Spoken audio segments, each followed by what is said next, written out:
누구나 살면서 한 번쯤 소중한 가족이나 친구, 친지를 잃는 경험을 하게 됩니다. 그리고 그 경험은 횟수를 거듭해도 절대로 익숙해지지 않으며 때론 남겨진 이들에게 흉터를 남깁니다. 죽음은 완벽한 상실이면서 영원한 이별이기 때문입니다.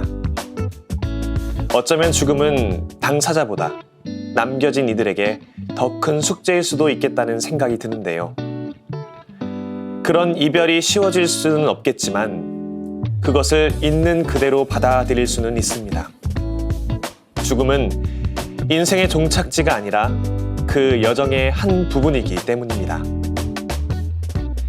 이 시간에는 호스피스 병동에서 엄마와 보낸 2주간의 시간을 세세히 기록한 작가의 책을 함께 읽으며 죽음과 남겨진 자의 슬픔에 대해 한 번 더 돌아보는 시간을 갖겠습니다.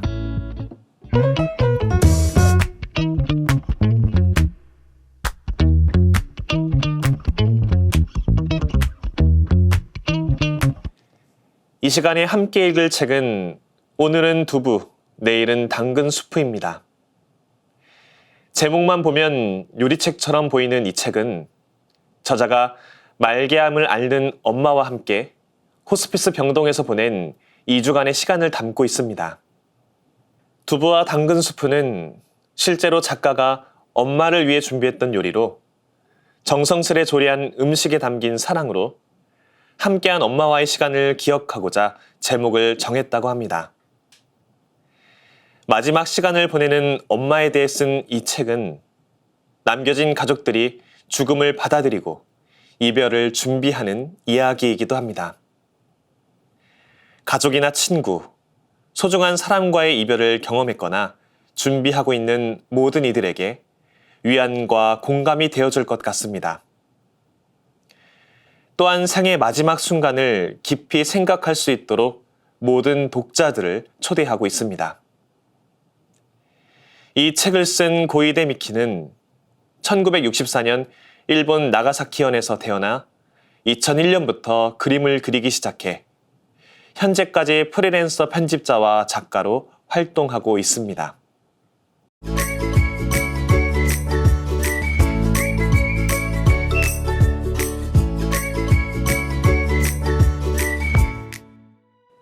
있잖니, 나는 장례식 때 예쁜 흰 드레스를 입고 싶구나. 이제 거의 눈도 뜨지 못하고 말도 못하게 된 어머니가 그렇게 얘기한 것은 수녀님에게서 히로코 씨, 장례식 때 입을 옷을 정했나요? 라는 질문을 받았을 때였다. 호스피스 병동에서는 죽음에 관한 이야기가 금기가 아닐 뿐더러 오히려 어떻게 죽을지를 생각하는 곳이긴 하지만 수녀님의 현실적인 말에 얇은 베일 아래 가려져 있던 사실, 이제 곧 어머니가 죽는다는 사실이 불쑥 눈앞에 모습을 드러낸 것 같은 느낌이 들어 가슴이 철렁했다. 하지만 수녀님과 어머니는 무척이나 즐거운 듯이 얘기를 주고받고 있었다. 그 모습을 보면서 본인 장례식에서 입을 옷을 자기의 의지로 정할 수 있다는 건 어떤 의미에서는 행복한 일인지도 모르겠다는 생각이 들었다. 어머니가 작은 목소리로 흰 드레스가 입고 싶다고 한 말을 들은 수녀님은 거봐요, 들었죠? 흰 드레스예요. 내일 사러 가야겠네. 라고 기세 좋게 말했다. 나도 덩달아 네, 알겠습니다. 하고 경망스러울 정도로 밝은 목소리로 대답했다. 수녀님이 하는 말에 때때로 깜짝깜짝 놀라는 것은 어머니의 죽음에 대한 나의 마음가짐이 아직 어정쩡하기 때문일지도 모른다. 어머니가 세상을 떠난다는 것은 의학적으로나 현실적으로 부인할 수 없는 사실임을 머리로는 알고 있으면서도 마음속 어딘가에서는 기적이 일어나 이대로 쭉 어머니와 영원히 함께 있을 수 있지 않을까 싶기도 한 것이다.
우리에게는 조금 낯설지만 일본에서는 장례식 때 망자가 생전에 정한 옷을 입히는 경우가 있다고 합니다.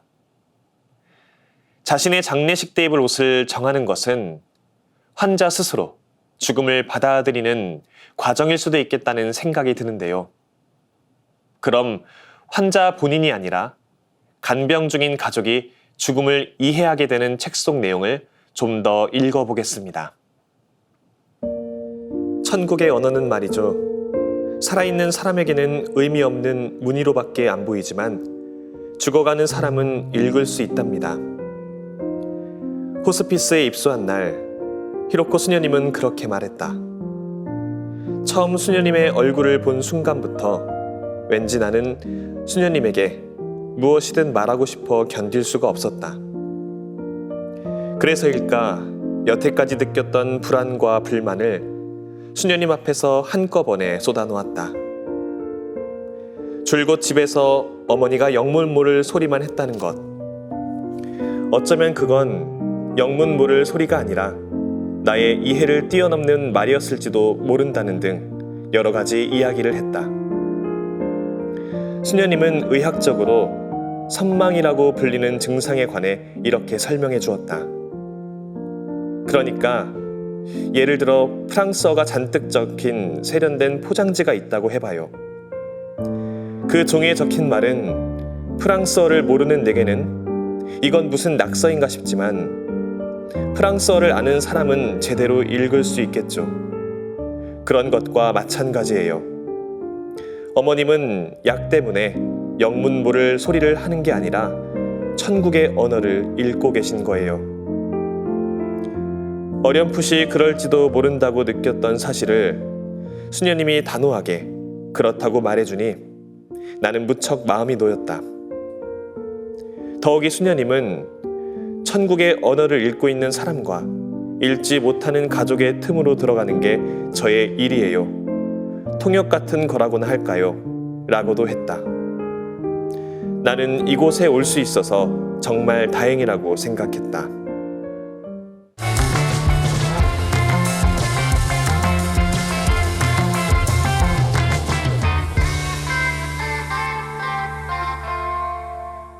오늘은 두부, 내일은 당근 스프는 저자 개인의 체험을 바탕으로 사랑하는 가족과 친구, 친지와 같은 소중한 사람을 잃었거나 그들과의 이별을 준비해야 하는 호스피스 환자와 간병하는 가족들에게 공감과 위로를 주고자 합니다.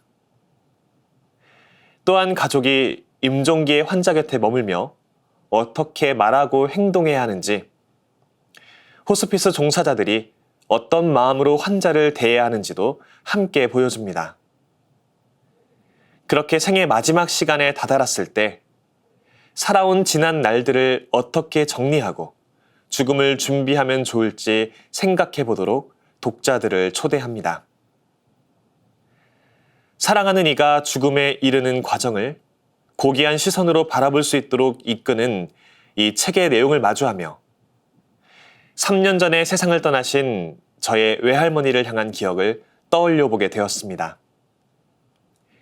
서울 태생으로 평소 누구보다 건강하고 강건하며 또 세련되고 섬세한 모습을 보여주셨던 저의 외할머니께서 노환으로 거동이 불편해지고 가족들을 제대로 알아보지 못하게 되었을 때의 낯설음이 저와 가족들에게는 커다란 슬픔으로 다가왔었습니다. 제가 부재 서품을 받은 이후 아직은 건강하셨던 외할머니께 인사를 드리러 갔을 때 제가 외할머니 덕분에 부제품을 받을 수 있었다는 인사와 함께 자그마한 용돈을 전해드리자 할머니께서도 곧장 당신의 품속에 감춰두었던 저를 위한 용돈을 제게 전해주셨습니다. 또 당신께서 평화방송 TV와 라디오를 통해 접했던 여러 신부님들의 이야기를 들려주시며 제가 어떠한 사제가 되어야 하는지에 대한 당부의 말씀도 전해주셨습니다. 그러면서 이제 곧 사제품을 받고 신부로 살아갈 손주의 모습을 미리 떠올려 보시며 자랑스러운 마음을 가감없이 내비치셨습니다. 이처럼 저의 사제 서품을 누구보다도 기다리고 희망하셨던 할머니셨습니다. 그런데 저의 사제품을 앞두고 외할머니께서 급속도로 쇠약해진 모습을 보이셨습니다. 당연히 오실 줄 알았던 저의 사제 서품 시계도 오지 못하셨고 저의 천미사도 함께하지 못하셨습니다. 이후 저는 첫 본당에서의 바쁜 일정들을 핑계로 외할머니를 찾아뵙지 못했습니다. 이후 외할머니를 제대로 다시 뵙게 된 것은 서품을 받고 2년의 시간이 흘러서입니다. 명절을 맞아 오랜만에 외가 식구들이 한자리에 모였는데 이 자리에서 제가 외할머니의 병자성사를 드리게 된 것입니다. 이미 여러 차례 많은 교우분들의 병자성사를 집전했던 저였지만 외할머니께 병자성사를 드리는 것은 또 다른 의미로 다가와서인지 떨리는 마음이 들었습니다. 가족들이 함께 식사를 하고 담소를 나눌 때만 해도 할머니의 병자성사가 아직까지는 큰 의미로 다가오진 않았습니다. 그러다 외할머니께서 누워 계신 방에 모든 가족들이 함께 모였고 저는 그 자리에서 외할머니에게 병자성사를 드리게 되었습니다. 마치 저에게는 외할머니께서 보지 못한 저의 사제 서품식과 천미사를 합친 것 같은 그러한 마음가짐으로 외할머니를 향한 병자성사를 집전했습니다. 그렇게 병자성사를 집전하던 와중에 말씀도 제대로 하지 못하시고 저를 알아보지도 못하셨던 외할머니께서 주님의 기도를 바치는 부분에서 큰 목소리로 주님의 기도를 토시 하나 틀리지 않고 또박또박 바치는 모습을 보여주셨습니다. 이에 함께 있던 가족들도 다 함께 눈물을 흘리며 주님의 기도를 바쳤는데 저는 외할머니와 함께 가족들이 주님의 기도를 바쳤던 그 시간을 잊을 수가 없습니다. 몇 해를 더 고생하신 외할머니께서는 결국 3년 전 코로나가 한창이던 때 세상을 떠나셨습니다. 사회적 거리두기로 인해 조문객을 맞이하기 어려웠던 저희 가족은 이를 오히려 여유로운 분위기 안에서 가족들과 함께 시간을 보내고 외할머니를 향한 추억을 깊이 있게 나눌 수 있는 기회로 삼았습니다. 저의 주례하에 약소하게 장례미사를 봉헌했는데 이를 위해 모든 가족들이 고해성사를 드렸습니다. 외할머니의 죽음 앞에 가족들은 그간 제대로 마주하지 않아왔던 자신의 신앙과 또 마음 깊이 담아두었던 외할머니를 향한 추억들을 끄집어낼 수 있었습니다. 이처럼 저와 저의 외가 식구들은 외할머니의 죽음을 앞두었던 시기와 또 외할머니의 죽음을 마주하는 자리 안에서 가족 서로를 향한 사랑을 재확인하고 신앙 안에서 가족 모두가 하나 되는 시간을 누릴 수 있었습니다. 오늘은 두부, 내일은 당근 수프에 담긴 호스피스 체험과는 그 결이 조금 다를 순 있지만 저의 외가 식구들도 사랑하는 외할머니를 떠나보내는 과정 안에서 외할머니를 향한 사랑을 더욱 깊이 체감할 수 있었다는 점을 잊지 않고 그 마음을 지금까지도 가족들 모두가 함께 이어가고 있음을 이야기하고 싶었습니다. 특별히 있잖니, 나는 장례식 때 예쁜 흰 드레스를 입고 싶구나. 이제 거의 눈도 뜨지 못하고 말도 못하게 된 어머니가 그렇게 얘기한 것은 수녀님에게서 히로코 씨, 장례식 때 입을 옷을 정했나요? 라는 질문을 받았을 때였다. 나는 앞서 읽어드렸던 책 속의 내용을 마주하며 입관 때 바라볼 수 있었던 화장을 곱게 한 외할머니의 얼굴이 떠올랐습니다. 11월의 위령성어를 맞으며 또 오늘은 두부, 내일은 당근 수프를 읽으며 세상을 떠난 사랑하는 이의 가장 아름다웠던 시절을 떠올려 볼 수 있으면 좋겠습니다. 고요한 호스피스에서 어머니는 인생의 수많은 순간에 대해 시간 순서를 주죽박죽 섞어 말한다. 이를 본 히로코 수녀님은 이렇게 말했다. 사람의 일생은 영화 같은 거예요. 옛날 일을 말하는 건 우리가 보고 온 영화의 줄거리를 누군가에게 얘기하는 거랑 비슷한 거예요. 어머니의 영화를 같이 즐기세요. 내가 보는 어머니는 어쩜 이렇게 모든 사람에게 사랑받을 수 있을까 싶을 정도로 인기인이다. 어느 곳에 있더라도 누구나 어머니를 좋아한다. 존재만으로 주위 사람을 편안하게 해주고 미소 짓게 하는 어머니가 신기했다. 머릿속에 있는 생각을 바로 입 밖으로 내는 천진함에 내심 조마조마하긴 하지만 사람들이 어머니에게 보내는 호의를 옆에서 거저 누리기도 했다. 때때로 어머니처럼 그렇지 못한 나 자신이 밉기도 했다. 어머니의 이야기를 들으며 모녀 관계란 원래 그런 것일지도 모른다고 생각했다. 나는 어머니의 이야기 속에서 조연에 불과하다. 하지만 지금 어머니의 인생이란 영화에서 등장인물로 나올 수 있어 영광으로 생각한다. 나는 마지막까지 내가 맡은 역할을 하려고 한다. 조연의 역할은 주연을 빛나게 하는 것이다. 병간호를 한다는 것은 간호를 받는 사람의 인생을 빛나게 하는 것이다. 어머니의 영화가 끝나면 엔딩 크레딧에 내 이름이 올라갈 것이다. 그것만으로 충분하다. 불치병 환자에게 내일의 식사는 허락되지 않을 수도 있습니다. 그래서 말기암 환자인 엄마를 위해 메뉴를 정하고 준비하는 딸의 모습에서 우리는 사랑과 희망을 잃게 됩니다. 사랑하는 사람과의 이별은 남겨진 사람에게 후회를 남기겠지만 함께하는 현재에 최선을 다했다면 후회는 덜하고 그리움이 더욱 커질 것 같습니다.